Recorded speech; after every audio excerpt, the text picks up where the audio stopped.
السلام علیکم ناظرین، کیسے ہیں آپ سب لوگ؟ امید ہے خیریت سے ہوں گے۔ ناظرین، وہ کہتے ہیں نا کہ زبان کا گھاؤ تلوار کے گھاؤ سے زیادہ گہرا ہوتا ہے۔ تلوار کا گھاؤ ایک بار کو بھر جاتا ہے، لیکن زبان کا دیا ہوا گھاؤ بھرنے میں کافی زیادہ وقت لگتا ہے، اور کبھی کبھی تو زبان کا دیا ہوا گھاؤ بھر بھی نہیں پاتا ہے۔ ناظرین، آج کے قصے میں غصہ کرنے والوں کے لیے بہت بڑا سبق ہے۔ اگر آپ چینل پر نئے ہیں تو چینل کو سبسکرائب کر لیجئے۔ میرا نام واصف رضا ہے۔ چلیے اب آج کے قصے کی طرف چلتے ہیں۔ ناظرین، ایک آدمی تھا، اس کو غصہ بہت زیادہ آتا تھا۔ جب اس کو غصہ آتا تو اس کی زبان اس کے کنٹرول سے باہر ہو جاتی تھی۔ وہ غصے میں لوگوں کو گندی گندی گالیاں الٹا سیدھا کہنا شروع کر دیتا تھا۔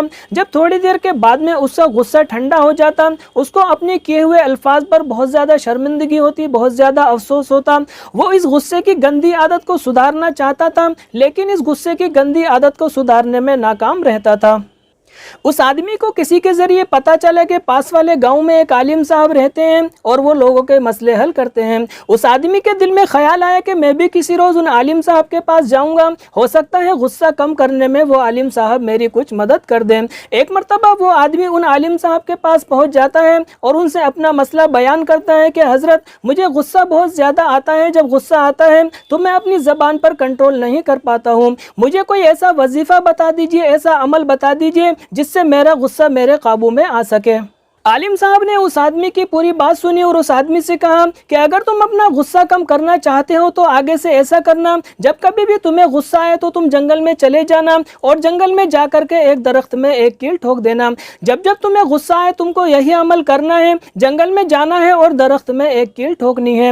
وہ آدمی عالم صاحب کی اس بات سے حیرت میں پڑ گیا اور ان سے کہنے لگا کہ آخر یہ کیسا وظیفہ ہے؟ عالم صاحب نے کہا کہ تم پریشان مت ہو، تمہارے اس عمل سے تمہارا غصہ ختم ہو جائے گا۔ جب تمہارا غصہ ختم ہو جائے گا تو تم میرے پاس واپس آنا۔ یہ سن کر وہ آدمی عالم صاحب کے پاس سے اپنے گھر واپس آ گیا اور وہی عمل کرنا شروع کر دیا۔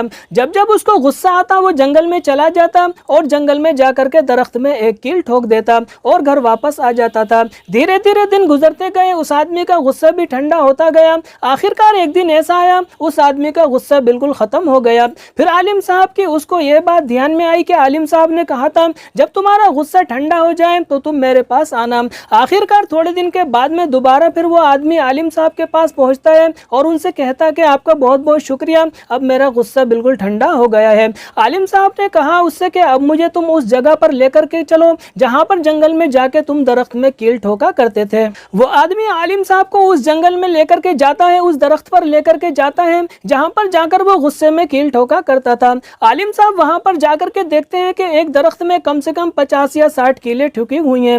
عالم صاحب یہ دیکھ کر مسکرائے اور اس آدمی سے کہنے لگے اب تم یہاں سے اس پیڑ میں سے ایک ایک کیل کر کے نکالو۔ وہ آدمی بمشکل ایک ایک کیل کر کے نکالنے لگا۔ تھوڑی دیر کے بعد میں اس نے ساری کیلیں نکال دی۔ عالم صاحب نے مسکراتے ہوئے اس کی طرف دیکھ کر کہا کہ اس پیڑ میں دیکھو، جہاں جہاں تم نے کیل ٹھوکی تھی وہاں پر ایک ایک سوراخ ہو گیا ہے۔ یہ وہ سوراخ ہے جو غصے میں تم لوگوں کے دلوں پر کیا کرتے تھے۔ یہ دیکھ کر وہ آدمی بہت زیادہ شرمندہ ہوا۔ اللہ تعالیٰ کے حضور اس نے سچی توبہ کی اور ان عالم صاحب کا شکریہ ادا کیا۔